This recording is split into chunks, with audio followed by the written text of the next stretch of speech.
Rash media நண்பர்களுக்கு வணக்கம். நம்மளோட பிக் பாஸ் நிகழ்ச்சியை பொறுத்தளவுல வரப்போற அக்டோபர் 6ஆம் தேதி ஸ்டார்ட் ஆக போகுது.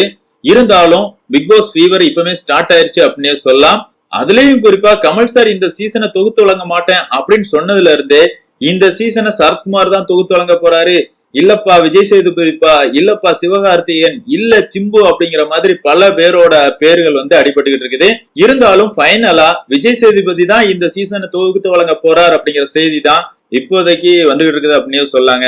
விஜய் சேதுபதி கிட்ட பேச்சுவார்த்தை நடந்து முடிஞ்சிட்டதாகவும் இன்னும் 10-15 நாள்லயே ப்ரமோ ஷூட் எல்லாம் ஸ்டார்ட் பண்ண போறாங்க அப்படிங்கிறது தான் இப்போதைக்கு வந்திருக்கிற செய்தியா இருக்குது.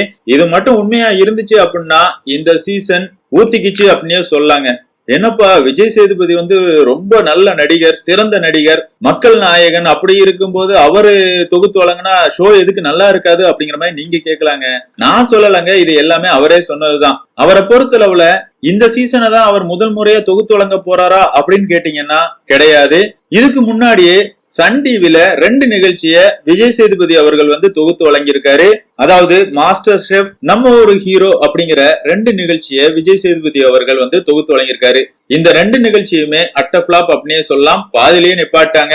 அதுக்கும் விஜய் சேதுபதிக்கும் என்னப்பா சம்பந்தம் அப்படின்னு கூட கேட்கலாங்க. அவரை பொறுத்தளவுல ரீசெண்டா மகாராஜா ப்ரமோஷனுக்காக குக் வித் கோமாளிக்குள்ள வந்திருந்தாரு. அந்த நேரத்துல அவரே சொன்னது என்ன அப்படின்னு பார்த்தோம்னா, என்னை பொறுத்தளவுல இதுக்கு முன்னாடி நான் 2-3 ஷோல தொகுத்து வழங்கியிருக்கேன். அந்த ஷோக்கள்ல நான் ரொம்பவே ஸ்ட்ரிக்டா இருக்க வேண்டி இருந்துச்சு. எனக்கு அது சுத்தமா பிடிக்கல. என்ன பொறுத்தளவுல ஜாலியா இருக்கிறது தான் எனக்கு பிடிக்கும் அப்படிங்கிற மாதிரி சொல்லியிருந்தாரு. பிக் பாஸ் நிகழ்ச்சி என்ன ஜாலியான நிகழ்ச்சியாங்க? பாக்குற நமக்கு வேணா ஜாலியா இருக்கும். ஆனா இந்த நிகழ்ச்சியை தொகுத்து வழங்குறவங்களை பொறுத்தளவுல நேர்மையின் அடையாளமா இருக்கணும். ஒருதலை பட்சமா பேசக்கூடாது. மக்கள் எதுக்கு கோவப்படுறாங்களோ அதுக்கு உள்ள இருந்து அவங்க ரியாக்ட் பண்ணணும். அவங்களும் கோவப்பட்டுதான் ஆகணும். கோவமா கேள்விகளை கேட்க வேண்டியிருக்கும். அதுக்கெல்லாம் விஜய் சேதுபதி செட் ஆவாரா அப்படின்னு கேட்டோம்னா கண்டிப்பா செட் ஆறதுக்கு வாய்ப்பே இல்லைங்க. அவரை பொறுத்தளவுல ஒரு நல்ல நடிகர், நல்ல மனிதர், யாரையும் காயப்படுத்த கூடாதுன்னு நினைக்கிறவரு. அப்படி இருக்கும்போது அவர் இந்த ஷோவுக்கு கண்டிப்பா ஆப்டானவரா இருக்க மாட்டார் அப்படிங்கறத என்னோட கருத்து.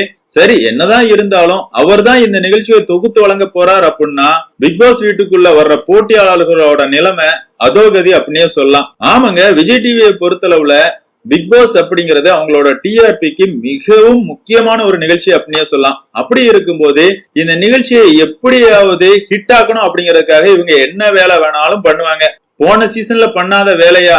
மக்களுக்கு யாரு தப்பு பண்ணிருக்காங்க, யாரு மேல தப்பு இல்ல அப்படிங்கறது எல்லாமே அவங்கதான் போட்டு காட்டினாங்க. இருந்தாலும் விஜய் டிவியா இருக்கட்டும், இல்லன்னா அந்த நிகழ்ச்சியை தொகுத்து வழங்கின கமலஹாசனா இருக்கட்டும், அப்படி எதுவுமே நடக்காத மாதிரியே அந்த சீசனை மக்கள் வெறுப்புலயே கொண்டு போய் முடிச்சிட்டாங்க. அப்படி இருக்கும்போது இந்த சீசனுக்குள்ள வர்ற போட்டியாளர்களோட நிலைமை அதோகதி அப்படின்னே சொல்லலாம். அவங்க ஏதாவது சின்ன தவறுகள் பண்ணியிருந்தாலும் அதை பெரிதுபடுத்தி காட்டி அவங்களோட இமேஜ மொத்தமா டேமேஜ் பண்றதுக்கான வாய்ப்புகள் அதிகமாவே இருக்குது. அந்த வகையில இந்த வாட்டி பிக் பாஸ் வீட்டுக்குள்ள வர்ற போட்டியாளர்களோட நிலைமை அதோகதி அப்படின்னே சொல்லலாம். புதுசா ஒரு ஹோஸ்ட் வர்றாரு, அவரை ஹீரோ வாக்கணும் அப்படின்னா எவனையாவது போட்டு மிதிக்க விடணுமா வேண்டாமா? அந்த வகையில யாரெல்லாம் சிக்க போறாங்க, இருக்கிற பேரையும் கெடுத்துக்கிட்டு வெளியே யாரெல்லாம் வரப்போறாங்க அப்படிங்கறதெல்லாம் பொறுத்து தான் பார்த்தாகணும். இருந்தாலும் என்ன பொறுத்தளவுல இந்த பிக் பாஸ் நிகழ்ச்சிக்கு தொகுப்பாளரா விஜய் சேதுபதி செட் ஆக மாட்டார் அப்படிங்கிறது என்னோட கருத்து. உங்களோட கருத்துக்களை மறக்காம கமெண்ட்ல மென்ஷன் பண்ணுங்க. அதே நேரத்துல இன்னும் சில பேரோட பேர்கள் அடிபட்டுச்சுங்க. அது யாரெல்லாம் அப்படின்னு பார்த்தோம்னா நம்மளோட சிம்பு அவர்களா இருக்கட்டும், இல்லனா சரத்குமார் அவர்களா இருக்கட்டும், இல்லனா அர்ஜுனா இருக்கட்டும், இந்த 3 பேருமே இந்த ஷோவுக்கு ஆப்டா இருப்பாங்க அப்படின்னு சொல்லலாம். அவங்கள பொறுத்தளவுல பேச வேண்டிய இடங்கள்ல பேசுவாங்க, கடுமையா நடந்துக்கிட வேண்டிய விஷயத்துல கடுமையா நடந்துப்பாங்க. விஜய் சேதுபதி கிட்ட அந்த கடுமை அப்படிங்கிறது இருக்காது. விஜய் சேதுபதியை கம்பேர் பண்ணும் போது இந்த நிகழ்ச்சிக்கு ஆப்டானவங்க அப்படின்னா கண்டிப்பா அர்ஜுன், சரத்குமார், சிம்பு, இந்த 3 பேர்ல இருந்து யாராவது ஒரு ஆள் வந்தா நல்லா இருக்கும் அப்படிங்கிறது என்னோட கருத்து. உங்களோட கருத்துக்களை மறக்காம கமெண்ட்ல மென்ஷன் பண்ணுங்க. இந்த வீடியோ உங்களுக்கு பிடிச்சிருந்தா லைக் பண்ணுங்க, ஷேர் பண்ணுங்க, மறக்காம நம்ம சேனலை சப்ஸ்கிரைப் பண்ணுங்க. Thank you friends.